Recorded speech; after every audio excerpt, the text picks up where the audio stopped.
Hi guys, welcome back to Ashok आज smart classes. आज हम बात करने वाले हैं best mathematics book for REET main exam. REET जो मेन एग्ज़ाम होने वाला है उसके लिए मैथमेटिक्स की बुक की अपन बात करने वाले हैं। देखो, मैथ्स एक ऐसा सब्जेक्ट है जिसमें पूरे मार्क्स गेन कर सकते हैं। मैं खुद भी सीटेट और रीट दोनों एग्ज़ाम क्वालिफाइड कर रखा हूँ। सीटेट और रीट, सीटेट जो सेंट्रल लेवल का है और रीट अपने राजस्थान लेवल पे है। इसमें मैथ्स एक अच्छा खासा रोल प्ले करता है, इसलिए हमको मैथ्स की अच्छे से प्रैक्टिस करनी है। अब प्रैक्टिस तो करनी है, बट कहाँ से करनी है, क्या पढ़ना है, कैसे पढ़ना है, उसके लिए मैं बताने जा रहा हूँ क्या करना है। देखो, मैथ्स पढ़ने के लिए सबसे पहले तुम्हें कॉन्सेप्चुअल स्टडी करनी होगी, क्योंकि अगर हम सीटेट की बात करते हैं ना, तो सीटेट में सारे कॉन्सेप्चुअल बेस्ड क्वेश्चन आते हैं। रटे रटाए कोई भी क्वेश्चन नहीं आता है। अगर आपको कॉन्सेप्ट पता है तो आप सीटेट रीट ये क्लियर कर सकते हो। अब देखो, रीट तो हो गया, मेन एग्ज़ाम है, तो मेन एग्ज़ाम में भी कुछ कॉन्सेप्चुअल तो पूछने वाला ही है एग्ज़ाम में। तो देखो, इसके लिए मैं बताता हूँ आपको। सबसे पहले क्या करना है आपको, क्लास 6, क्लास 7 और क्लास 8, बस ये तीनों क्लासों को ही पहले फोकस करना है अच्छे से। अब हम क्या करते हैं, गलती यही तो कर लेते हैं हम लोग, अगर पहले सीधे 10th और 9th इस क्लास को पढ़ना स्टार्ट कर देते हैं, जबकि हमारा जो प्लानिंग होनी चाहिए, पहले 6th क्लास को, फिर 7th क्लास को, फिर 8th क्लास को, तीनों क्लासों को। अब देखो, इसको रीड कैसे करना है। सबसे पहले हमें हमें ऐसा नहीं करना कि सीधे एक्सरसाइज के क्वेश्चन सोल्व करने स्टार्ट कर दिए। नहीं, ये गलती नहीं करनी है। सबसे पहले हमको क्या करना है, स्टेटमेंट पढ़ने हैं। कुछ जो थ्योरम गिवन है उनको पढ़नी है, कुछ स्टेप्स गिवन है बुक्स में, उसको हमको रीड करना है। फिर उसके बाद हमको एग्जाम्पल्स रीड करने हैं, अच्छे से देखने हैं एग्जाम्पल्सों को। और उसके बाद हमें एक्सरसाइज के क्वेश्चन पे आएंगे। पहले डायरेक्ट ही एक्सरसाइज के क्वेश्चन नहीं करेंगे। सबसे पहले हमको स्टेटमेंट देखने हैं, कुछ थ्योरम देखनी है, उसके बाद एग्जाम्पल को सोल्व करना है, और उसके बाद हम एक्सरसाइज के क्वेश्चन को सोल्व करेंगे।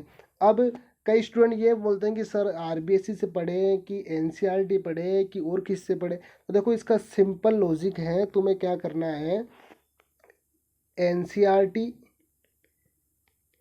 या आरबीएससी या कोई भी अदर स्टेट की कोई भी बुक है ना, उससे हम पढ़ सकते हैं। क्योंकि 6th 7th 8th में ऐसा कोई वो नहीं है कि इसमें अलग मैटर है, इसमें अलग मैटर है और इन पर अलग मैटर है। इन सब में सेम ही मैटर है 6th 7th 8th में।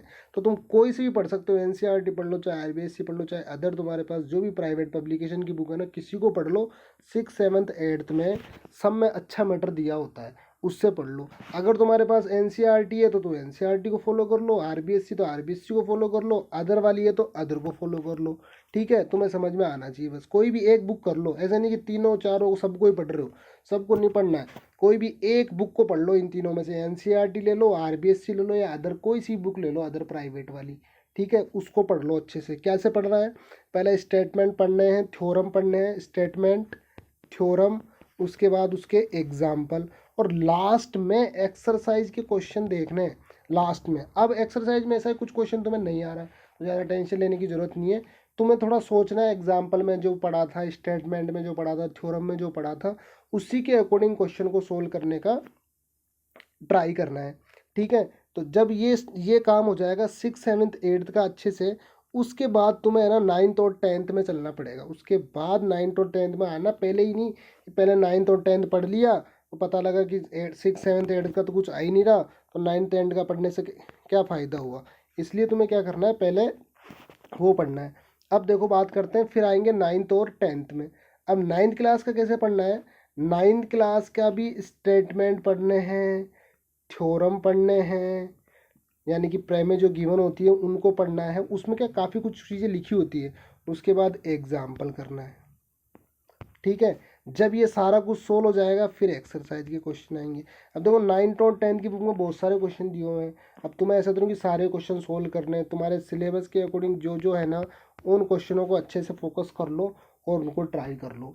कुछ कुछ एमसीक्यूज भी है, उनको ट्राई कर लो। इसमें भी वही है, या तो एनसीईआरटी ले लो, या तुम्हारे पास अपने आरबीएससी के तो आरबीएससी की ले लो, या और भी अदर कोई प्राइवेट पब्लिकेशन की बुक है तो वो ले लो, उससे रीड कर लो, आराम से तुम्हारा एग्ज़ाम क्लियर हो जाएगा, कोई दिक्कत नहीं। क्योंकि काफ़ी सारे कंसेप्चुअल जो बेस्ट क्वेश्चन पूछेंगे ना वो इनसे पूछेंगे, तो यहाँ से तुम्हारी तैयारी अच्छी हो जाएगी।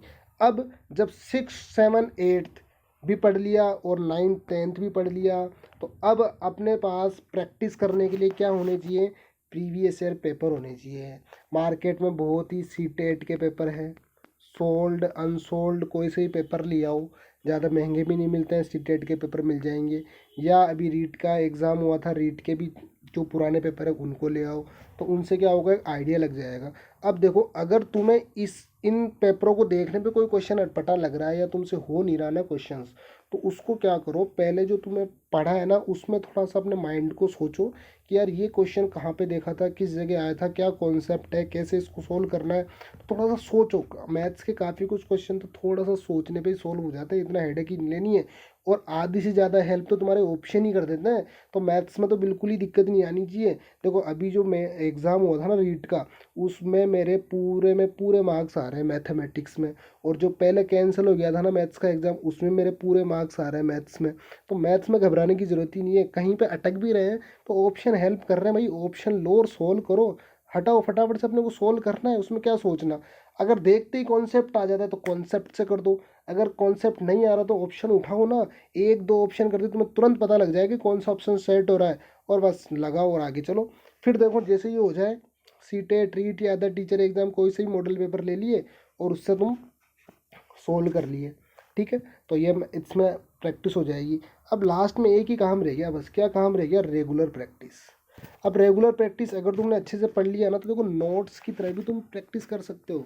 जैसे तुम जीके पढ़ते हो, साइंस पढ़ते हो ना, एक पेज को पलट पलट के, ओनली पेज को पलटना है, देखना है कि हाँ यहाँ कॉन्सेप्ट ये सा है, इसमें ये कॉन्सेप्ट है, इसमें ये कॉन्सेप्ट है। अब तुम्हें ना पेन पेंसिल चलाने की नीड नहीं है, अब तुम ओनली जो लिखा हुआ है, जो पढ़ा है ना, उसको बस तुम पेज पलटते जाओ, जैसे जीके को और साइंस को पढ़ते हो ना, वैसे उसका रिवीजन कर लो बस, ठीक है। रेगुलर बेस पे प्रैक्टिस करते रहो, थोड़ी थोड़ी देर कोई भी टॉपिक हो, जैसे परसेंटेज है 5 मिनट में देख ली जितने क्वेश्चन है फटाफट से कि क्या कॉन्सेप्ट है, ऐसा करके तुम्हारी प्रैक्टिस भी हो जाएगी और अच्छा काम हो जाएगा।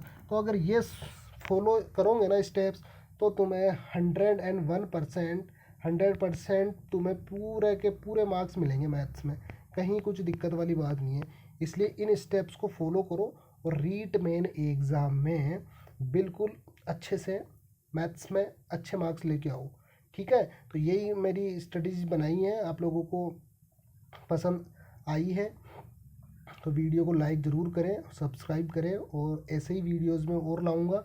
साइंस की भी कुछ स्टडीज़ लेके आने वाला हूँ, और आपको पता है परसेंटेज के मैं कुछ वीडियोस डाला हूँ, और भी वीडियोस और अपलोड करूँगा, और साइंस के भी एक बिल्कुल शॉर्ट वे में वीडियोस बनाऊँगा और तुम्हें लर्न करवा दूँगा साथ के साथ ही।